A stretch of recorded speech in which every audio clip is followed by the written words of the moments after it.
नमस्कार। हाम्रो नेपाली समाज पनि विचित्रकै भयो। बाढी आयो, बाढीको राफ 20 गते भर्खर भयो। बाढीको चाहिँ उद्धारहरू सब भइसकेका छैन, बाटोहरू खुलिसकेका छैन। जेनजी फेरि आन्दोलन गर्न थालिसके। ओलीलाई पक्राउ गर्नु पर्ने। अब ओलीलाई पक्राउ गर्नलाई आफ्नै सरकार छ, तुरुन्त पक्राउ गरे भयो नि। कि आफूले लगेर राखेका मान्छेले पक्राउ गर्न नमाने हुनु पर्यो। रमेशलाई पक्राउ गर्नु पर्यो रे। प्रेम कुमार राईलाई राजीनामा दिनु पर्यो रे राईले। अब बर्खास्त गरे भयो नि। सरकारले जे चाहे त्यही गर्न सक्छ। अहिलेको सरकार भनेको त कहाँ थियो, लटरपट सरकार हो र।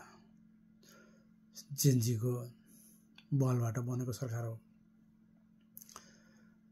अनि यो के को यो दुनियाँलाई चाहिँ किन नाटक देखाएको, जनतालाई के देखाएको, खुरु काम नगरेर नौटङ्की धेरै हुन लाग्यो। यो देशमा यस्तै हो, कसले चलाइरहेछ, कोही न कोही त छ। बाहिर मुखले बोलेको जस्तो हुँदैन, सत्तामा पुगेपछि त गाह्रै हुँदो रहेछ त। मुख चलाउने मान्छे हिट हुन्छ नेपालमा। मुख पनि नराम्रो शब्दहरू चलाउने, नराम्रा शब्दहरूले गाली गर्ने, छाडा शब्दहरू बोल्ने व्यक्ति हिट हुन्छ नेपालमा। भोलि आफैले हेरेको त्यो आफ्नै शब्दहरू चयन गर्न नसक्ने, त्यो हेर्न नसक्ने शब्दहरूले गाली गरिरहेको हुन्छ। फेसबुकमा आफ्नो नाम नराखेर अथवा नचिनिने भएर जथाभावी गाली गरिरहेको हुन्छ। नेपालमै रहेछ सबै चिज हुने। अब गर्ने चाहिँ के? तपाईँ हामीले गर्न केही सक्दैनौँ। एक कुरा गर्ने, गफ गर्ने, यो चाहिँ ठिक होला कि भन्नाने हो, ऊ चाहिँ ठिक होला कि भन्नाने हो। हजुरबादेखि बादेखि हामीदेखि सबैको हालत एउटै भएर गयो। अब भटाभट काम गर्न छोडेर किन यो दायाँ बायाँ कुरो गरेर बस्या होला? सरकारलाई सहयोग गरे हुन्थ्यो। हुन त अब सामाजिक सञ्जालबाटै सरकार ढालेको हो। त्यही भएर जे पनि अब सामाजिक सञ्जालबाटै चल्ने होला, जे पनि फेसबुकबाटै चल्ने होला सायद। के गर्नु, चुनाव गर्नु पर्दैन, फेसबुकबाटै चुनाव गरे हुन्छ। डिस्कर्डबाट अस्ति नै गरे जस्तो गरे भएको। देशमा अब यस्तै हो।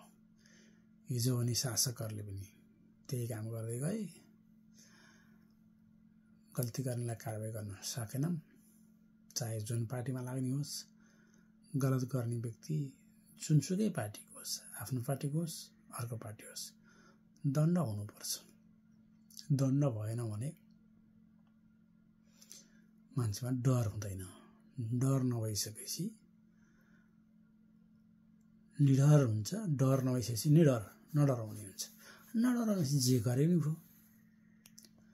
मैले केही बोल्दा तपाईँको चित्त दुख्नु हुँदैन भन्ने सोच्नुपर्ने हो। यहाँ त्यस्तो हुँदैन। मेरो राम्रो हुँदा हजुरको नराम्रो हुँदैन भन्ने कुरो होइन रहेछ। एउटाको राम्रो हुँदा अर्को नराम्रो हुन्छ स्वाभाविक हो। संसार यो सृष्टिदेखि नै त्यसै चलिआएको हो। देउताको पालादेखि यस्तै चलेर आएको हो भने अहिले चाहिँ के हुन्छ र? यो यसै गरी चलिरहन्छ। गर्न केही सकिँदैन। अनि बालेनजी चाहिँ कहाँ जानुभयो साँच्ची? यसो बाहिर पनि निस्किनुहुन्न। यसो अब त पानी सानी पनि पर्न छोडो।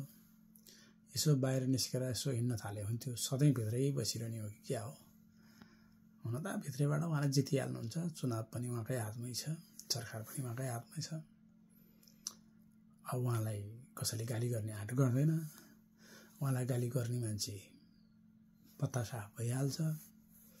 नेपालमा हरेक व्यक्तिलाई पूजा गर्ने अनि त्यसपछि फेरि गाली गर्ने, एकैचोटि भगवान मान्ने, त्यसपछि शैतान मान्ने, यो त हामीले हिजोदेखि जानेरै आएको।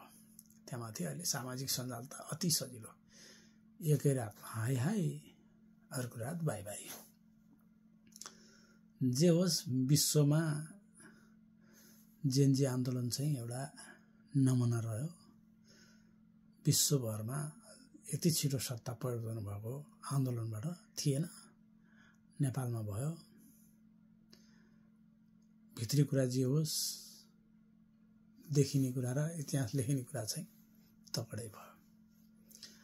र जेनजी आन्दोलनमा जाँदा जति पनि जेनजीहरू मर्नु भएको छ, शहीद हुनुभएको छ, उहाँहरूको परिवारलाई हार्दिक श्रद्धाञ्जली व्यक्त गर्दछु।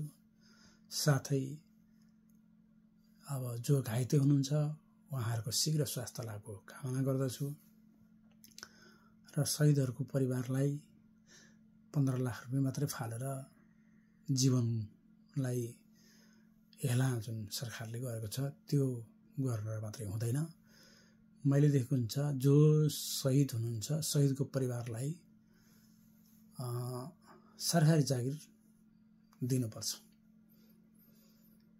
कन्टिन्यू एकजनाको परिवारलाई कुनै न कुनै ठाउँमा सरकारी जागिर हुनुपर्छ। जो मान्छे घाइते हुनुहुन्छ, अशक्त हुनुहुन्छ, उहाँलाई दीर्घकालीन भत्ता हुनुपर्छ। जो मान्छे नर्मल घाइते हुनुहुन्छ भने उहाँहरूलाई पनि कहीँ न कहीँ एड्रेस गर्नुपर्छ, सरकारी जागिर दिनुपर्छ। किनकि मान्छेको मूल्य जीवन त्यति सहज छैन। त्यो कारणले गर्दाखेरि म चाहिँ सरकारसँग यो पनि माग गर्छु, तपाईहरुले यो भिडियो सरकारसम्म पुर्याइदिनु होला, शेयर गर्दै गर्दै। अब मैले भने मान्नै पर्छ भन्ने त छैन, मलाई लागेको कुरा गरेको हुँ। किनभने देशका लागि शहीद त भयो नि त। होला कसले मार्यो, फेला पर्ला नपर्ला, पुलिसले गोली हान्यो कि अरू व्यक्तिले गोली हान्यो कि, त्यो त फेला पर्ला या नपर्ला जसमा लाग्छ मलाई पर्दैन। यो पुलिसले हानेकै गोली भन्ने जान्छ होला। किनभने राजा मर्दाखेरि पनि त्यसको हत्यारा पत्ता लागेन, मदन भण्डारीको हत्यारा पनि पत्ता लागेनन्। जो मान्छे ठुला मान्छे मरेका छन् तिनको हत्या पत्ता लागेको छैन भने अब यो बिचमा पनि त्यत्तिकै सेलाएर जान्छ। 3 महिना त तपाईको त्यो अब जुन छानबिन समितिले छानबिन गरेर लिएर आउनै लाग्छ। त्यसपछि छानबिन गर्ने नगर्ने त्यो त पछिको कुरा हो। जति पनि अब भिडियो खिच्दै गलत गर्नेहरूको भिडियो खिचेर पुलिस कहाँ पुगेका ती पनि छोड्न भनिसकेका छ। स्वाभाविक हो, हिजो माओवादीको पालामा सबैलाई छोड्या हो, काङ्ग्रेसको पालामा सबैलाई छोड्या हो, एमालेको पालामा सबैलाई छोड्या हो भने अहिले जेनजीको पालामा चाहिँ समाउनै पर्छ भन्ने छैन। अब गर्ने के त। अब जायज जेनजी आन्दोलनमा भएको चिज सबै जायज हुने रहेछ। जायज नभए नि मान्नु पर्यो। सबै चिज सिद्धिको ज्यानको बडालाई ज्यान आउँदैन भने त अब हाम्रो पुरातत्व विभागका ती अब सबै जलेका नष्ट भएका चिजहरू पनि कतिपय चिजहरू आउँदैनन्। बिस्तारै सुक्दै जाला। अब यो आन्दोलनहरूको रफ्तार पनि दसैँ तिहार पछाडि फेरि हल्का बढ्ने होला। तर अहिले जतिको आन्दोलन चाहिँ अब सित्तिमिति 10औं वर्ष अगाडि आउँदैन जस्तो लाग्छ मलाई। किनभने यति प्रिप्लान गरेको आन्दोलन भनेको कसैले पनि सक्दैन। आन्दोलनलाई पैसा चाहिन्छ, तरिका चाहिन्छ, सारा चिज चाहिन्छ। यो एकदम प्लान गरिएको आन्दोलन हो भन्छन् है। फेरि मैले भनेको चाहिँ होइन। भनेपछि अब त्यस्तो प्लान गरेर आउनु त समय लाग्ला नि त। माओवादीलाई त 10 वर्ष लाग्यो, तैपनि पुरा जितेको होइन, कम्प्रोमाइज गरेकै हो।